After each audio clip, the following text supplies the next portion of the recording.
కడప జిల్లా బద్వేల్ నియోజకవర్గం కార్యకర్తల విస్తృత స్థాయి సమావేశంలో టీడీపీ అధినేత చంద్రబాబు దిశానిర్దేశం చేశారు. ఏ ఒక్క టీడీపీ కార్యకర్తనైనా ఎలాంటి ఇబ్బందులు వచ్చినా అండగా ఉంటానని, కార్యకర్తల ప్రాణాలకు ఆపద వస్తే తన ప్రాణమిస్తానని చంద్రబాబు అన్నారు. బద్వేల్లో వీరారెడ్డి లాంటి నాయకుడు ఎంతో మందికి స్ఫూర్తిదాయకమన్నారు.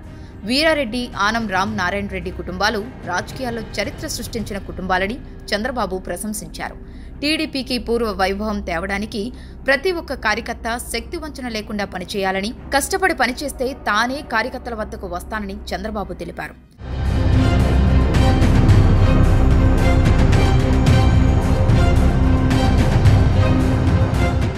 టీడీపీ చేసిన అభివృద్ధి, సంక్షేమ కార్యక్రమాలను జగన్ కక్షపూరితంగా నిలిపివేశారని చంద్రబాబు అన్నారు. జగన్ సొంత బాబాయ్ వైఎస్ వివేకాను చంపిన వారికి ప్రజలు ఓ లెక్క అని చంద్రబాబు ప్రశ్నించారు. బద్వేల్లో ఎస్సీల ఆస్తుల భూములు అన్యాక్రాంతం అవుతున్నాయన్నారు. అక్రమాలకు పాల్పడిన వారిని జైల్లో పెట్టిస్తామని, తప్పు చేసిన వారు ఎవరినైనా వదిలిపెట్టే ప్రసక్తే లేదని చంద్రబాబు హెచ్చరించారు. జగన్ సర్కార్ వచ్చాక పంచాయతీ నిధులు దారి మళ్లించి రాష్ట్ర భవిష్యత్తును రోడ్డుకీడ్చారని చంద్రబాబు మండిపడ్డారు. ఇష్టానుసారంగా పన్నులు పెంచి ప్రజల సొమ్ము దోచుకున్నారని చంద్రబాబు అన్నారు. జగన్ బటన్ నొక్కుడు ద్వారా 2 లక్షల కోట్లు, మరో 2 లక్షల కోట్ల రూపాయలు ఎమ్మెల్యేలు, వైసీపీ నేతలు దోచుకొని 5 లక్షల కోట్ల భారం వేశారని చంద్రబాబు అన్నారు. జగన్ 4 ఏళ్ల పాలనలో ఏ ఒక్కరికి ఉద్యోగం రాలేదని, అందుకే జాబు కావాలంటే బాబు రావాలని అంటున్నారని చెప్పారు. నిత్యావసర ధరలు, పన్నుల పెంపు జీవనాధారం భారం కావడంతో కొందరికి ఏం చేయాలో తెలియక ఆత్మహత్యలు చేసుకుంటున్నారన్నారు. దేశంలో ఒక్కో రైతుపై 74,000 రూపాయల తలసరి అప్పు ఉంటే అదే ఏపీలో 2,45,000 అప్పు ఉందన్నారు.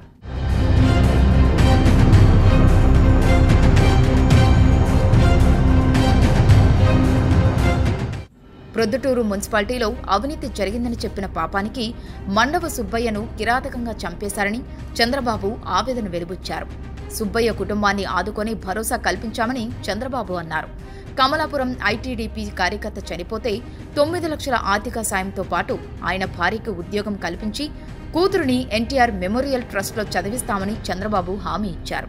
జగన్ వల్ల ఎవరికీ లాభం లేదని, నరేగాలో పనిచేసిన కూలీలను మోసం చేశారని, పేదవాళ్ల రక్తాన్ని జలగలా తాగుతున్నారని చంద్రబాబు అన్నారు.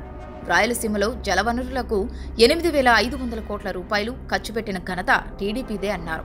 రాయలసీమకు నీళ్లిచ్చి రత్నాలసీమగా మార్చామని, వాణిజ్య పంటలకు అనువైన ప్రదేశం రాయలసీమ అన్నారు. జగన్ పాలనలో గంజాయి, గన్ కల్చర్ వచ్చిందని, ఎవరైనా ఎదురు తిరిగితే చంపేస్తున్నారు, పత్రికా స్వేచ్ఛ హరించి వేస్తున్నారని, జగన్ పాలనలో అక్రమ అరెస్టులు ఎక్కువయ్యాయని అన్నారు.